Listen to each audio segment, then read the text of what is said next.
Hi, my name is Emily, and I need to get something off my chest, something I've kept buried for far too long. Before you judge me, I only ask that you hear my story. I never imagined my life would take the turn it did. I still struggle to understand how everything spiraled so quickly. It's a memory that haunts me to this day, something my husband made me do that changed the course of my life forever. It all started a few years ago. My husband John and I had been married for almost 10 years.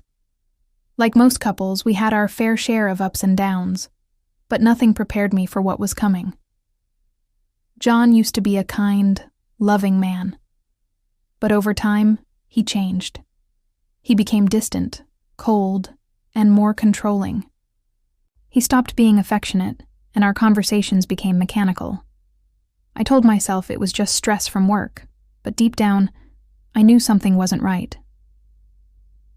Then one evening, everything changed. John came home with an odd energy.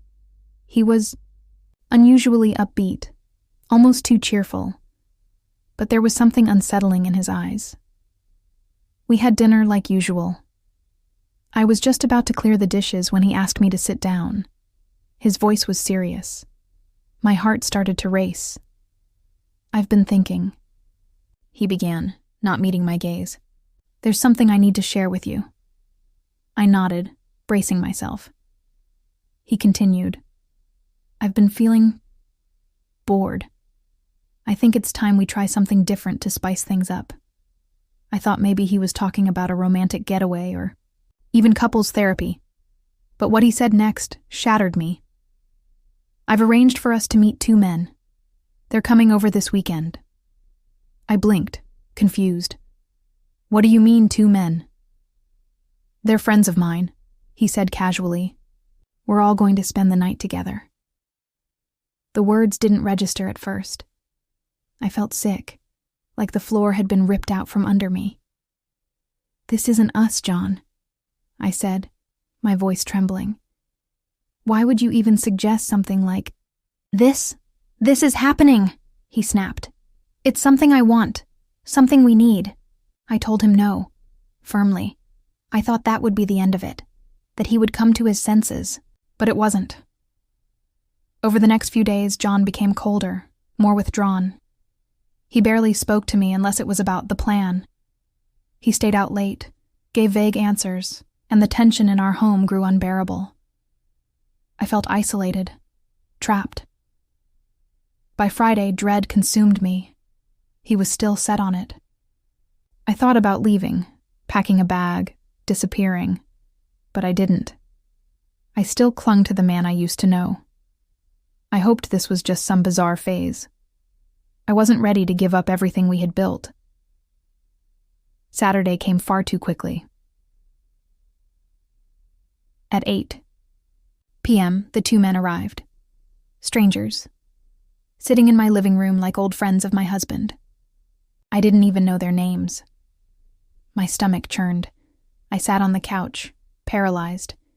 Their eyes occasionally landed on me, and I felt like I couldn't breathe. Then John leaned over, placing his hand on my knee. "Rachel, it's time." I froze. Every part of me screamed to run, but I couldn't move. "Please," he whispered. There was desperation in his voice, not just insistence. For a second, I saw a flicker of the man I used to know, but I also saw something darker. This wasn't just about a fantasy. It was about control, power, something deeper I couldn't fully grasp. But that didn't make it right.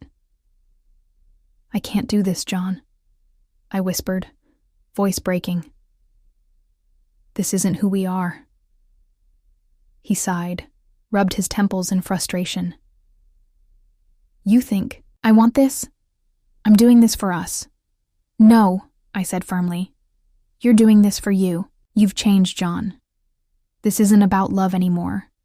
It's about control." He clenched his jaw, stood up, pacing the room like a man unraveling.